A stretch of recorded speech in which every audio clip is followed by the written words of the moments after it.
saya Zelian Nugraha. Nama saya Silvi Septiani. Nama saya Ervan Rizkyamilandi. Selamat menyaksikan. Oke semuanya, jadi dalam video pembelajaran ini ada 4 hal atau 4 pembahasan yang bakal kita bahas. Yang pertama, pengertian dari novel itu sendiri. Dan yang kedua yaitu sinopsis dari novel Ronggeng Buku Paruk. Dan yang ketiga ada unsur intrinsik dari novel Ronggeng Buku Paruk. Dan yang keempat ada unsur ekstrinsik dari novel Buku Paruk. Nah, kita bahas ke pembahasan yang pertama yaitu pengertian dari novel itu seperti apa. Mungkin barangkali kalian sudah tahu ya kalau novel itu pengertiannya apa. Ada yang sudah tahu? Ya, jadi jawabannya novel adalah sebuah karangan prosa panjang yang dimana di dalamnya terkandung unsur intrinsik. Nah, barusan kan saya sudah membahas tentang yang pertama yaitu pembahasan apa itu pengertian dari novel. Kita lanjut ke pembahasan yang kedua yaitu sinopsis dari novel Duku Paruk. Duku Paruk adalah sebuah desa yang terpencil dan juga miskin.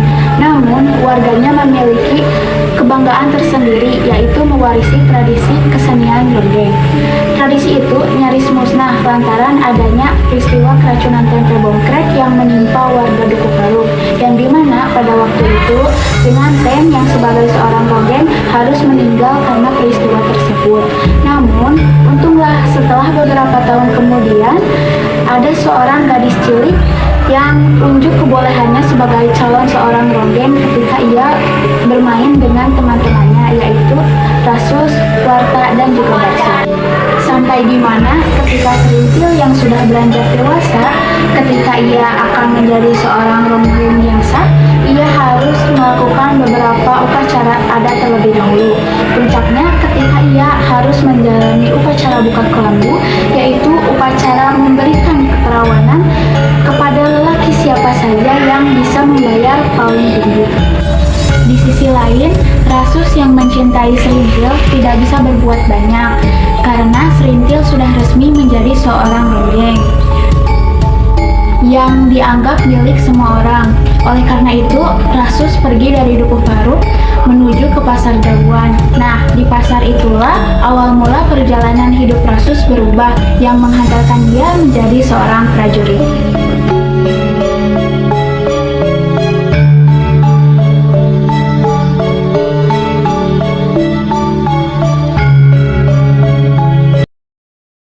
Pembahasan selanjutnya yaitu pembahasan poin ketiga dan keempat yang akan dibahas oleh rekan saya. Untuk selanjutnya, kita masuk ke dalam pembahasan inti, yaitu unsur intrinsik dan unsur ekstrinsik dalam novel Ronggeng Buku Paruk. Yang pertama, unsur intrinsik dulu ya. Di dalam unsur intrinsik terdapat temanya yaitu kebudayaan yang diwarnai dengan unsur percintaan. Yang kedua, tokoh dan penokohan. Di dalam novel Ronggeng Buku Paruk, yang pertama ada Serintil yang wataknya pemilih, yang kedua ada Rasus yang wataknya pantang menyerah, yang ketiga ada Bakar yang wataknya licik, yang keempat ada yang wataknya tegas dan baik, yang kelima ada Nyai Kertareja yang wataknya keras atau galak, yang keenam ada Kertareja yang wataknya licik, yang ketujuh ada Santai yang wataknya perhatian, yang kedelapan ada Jenganten yang wataknya ramah dan sopan, yang kesembilan terakhir ada Sakur yang wataknya hebat. Tiga, alur di dalam novel ini alurnya maju dan mundur. Yang keempat, latar dibagi menjadi 3 bagian. Yang pertama, latar suasana. Latar suasananya itu sedih, menegangkan, senang, dan menakutkan.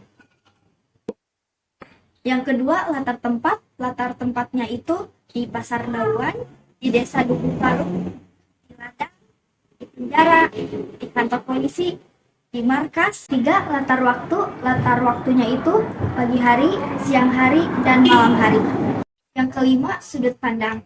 Menurut kelompok kami, sudut pandang dalam novel ini yaitu orang pertama dan orang ketiga.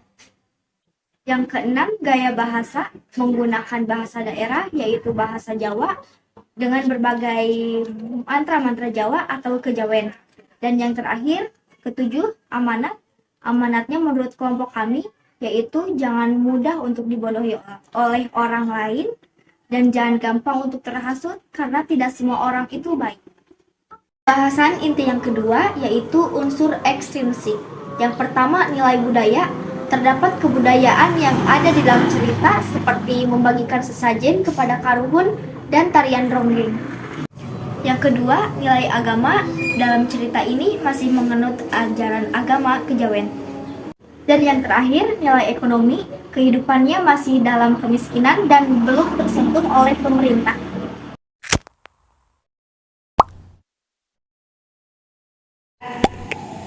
Sekian presentasi dari kelompok kami. Mohon maaf apabila banyak kekurangan serta kesalahan dalam pembuatan video ini. Cukup sekian. Wassalamualaikum warahmatullahi wabarakatuh.